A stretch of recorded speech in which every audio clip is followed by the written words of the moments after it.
Chapter 10 विभूति योग। जो कुछ भी अद्भुत है वह मैं हूं। सोचिए, आप किसी पहाड़ की चोटी पर खड़े हैं। नीचे बादलों का समंदर, सामने उगता हुआ सूरज और दूर तक फैली प्रकृति की भव्यता। या फिर आप किसी इंसान को देखते हैं जो अपनी जान की परवाह किए बिना किसी अजनबी को बचा लेता है। या किसी मां को देखते हैं जो अपना सुख, अपना आराम सब छोड़कर अपने बच्चे के लिए जीती है। इन सब पलों में एक बात कॉमन है, ये सामान्य नहीं है, ये असाधारण है। और आज श्री कृष्ण हमें यही बताने वाले हैं कि इस दुनिया में जो भी अद्वितीय, महान, प्रेरणादायक और आश्चर्यजनक है वह उनकी ही विभूति है।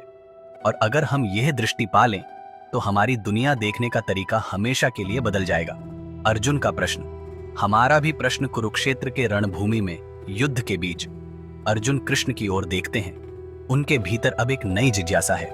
वह कहते हैं, हे माधव, अगर आप सर्वव्यापी हैं, सृष्टि के हर कण में विद्यमान हैं, तो कृपा करके बताइए कि मैं आपको किन किन रूपों में पहचान सकता हूं?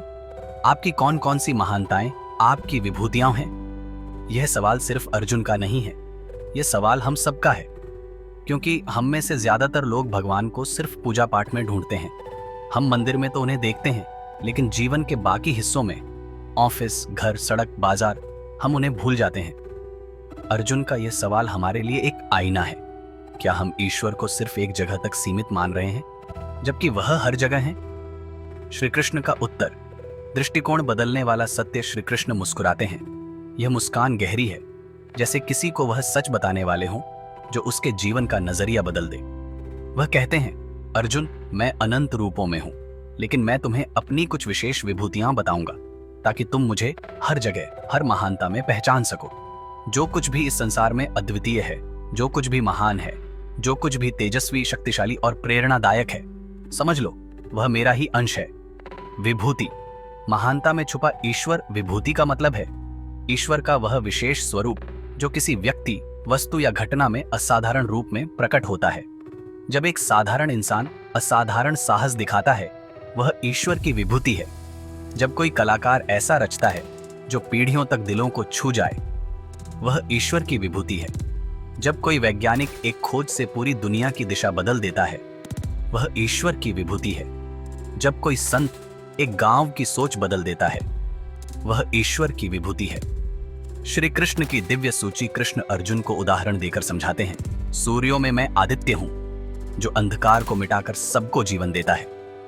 चंद्रमा में मैं वह शीतलता हूं जो थके हुए मन को सुकून देती है। वेदों में मैं सामवेद हूं, जो आत्मा को संगीत और भक्ति से जोड़ता है। देवताओं में मैं इंद्र हूं, जो शक्ति और व्यवस्था का प्रतीक है। पर्वतों में मैं हिमालय हूं, अडिग, विशाल और पवित्र। पशुओं में मैं सिंह हूं, साहस और गर्व का रूप। पक्षियों में मैं गरुड़ हूं, वेग और स्वतंत्रता का प्रतीक। नदियों में मैं गंगा हूं, पवित्रता और जीवन का प्रवाह। समय में मैं वह क्षण हूं जो सब कुछ बदल देता है। शास्त्रों में मैं वह ज्ञान हूं जो अज्ञान के अंधकार को मिटा देता है। ये सिर्फ उपमाएं नहीं हैं, ये बातें केवल कवितामयी उदाहरण नहीं हैं। ये हमें एक नई दृष्टि देती हैं कि ईश्वर को खोजने के लिए हमें कहीं दूर जाने की जरूरत नहीं। वह हर जगह है। किसी सैनिक के साहस में, किसी माँ के प्रेम में, किसी बच्चे की मासूम हंसी में, किसी बूढ़े व्यक्ति के अनुभव में, किसी नदी की धारा में, किसी पेड़ की छांव में। दृष्टि बदलने का चमत्कार अब कल्पना कीजिए। आप किसी बहादुर इंसान को देख रहे हैं जो डर के बावजूद सही काम कर रहा है, उसमें कृष्ण का साहस है। आप किसी नदी को बहते देख रहे हैं, उसमें कृष्ण का जीवनदायिनी प्रवाह है।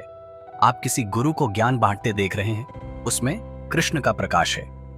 जब यह दृष्टि आ जाती है तो जीवन का हर क्षण पूजा बन जाता है। तब मंदिर सिर्फ एक स्थान नहीं, बल्कि पूरी सृष्टि बन जाती है। ईर्ष्या से प्रेरणा तक इस ज्ञान का एक गहरा असर हमारे भीतर होता है।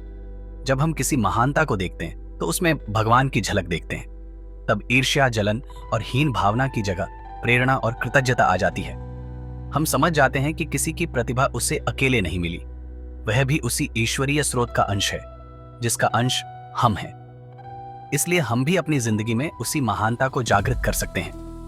अंतिम रहस्य सब उनका ही है। श्री कृष्ण अंत में कहते हैं, अर्जुन, मैंने तुम्हें अपनी अनगिनत विभूतियों में से कुछ ही बताई हैं। जान लो, मेरे एक अंश मात्र से ही यह संपूर्ण ब्रह्मांड स्थित है। सोचिए, ये जो विशाल आकाश, असंख्य तारे, समुद्र की गहराई, धरती का हर कण, ये सब कृष्ण की शक्ति का सिर्फ एक अंश है। अगर एक अंश इतना विराट है तो उनका पूर्ण स्वरूप कैसा होगा? जीवन में इसका प्रयोग यह ज्ञान सिर्फ सुनने के लिए नहीं है, इसे जीना है। अगली बार जब आप किसी की महानता देखें, उसमें भगवान को पहचानें। किसी के साहस, किसी की प्रतिभा, किसी की सुंदरता, किसी के प्रेम में ईश्वर की झलक खोजें और फिर उस झलक को अपने भीतर जगाइए। क्योंकि जब हम महानता में ईश्वर को पहचानते हैं तो हम भी उस महानता से जुड़ जाते हैं। तब हमारा जीवन एक नई ऊर्जा से भर जाता है और यह ऊर्जा हमें ऊपर उठाती है, हमें बदल देती है। अगले अध्याय चैप्टर 11 विश्वरूप दर्शन योग में हम देखेंगे कि जब अर्जुन को कृष्ण का विराट रूप अपने नेत्रों से देखने का अवसर मिलता है तो वह अनुभव उनकी आत्मा को हमेशा के लिए बदल देता है। जय श्री कृष्ण।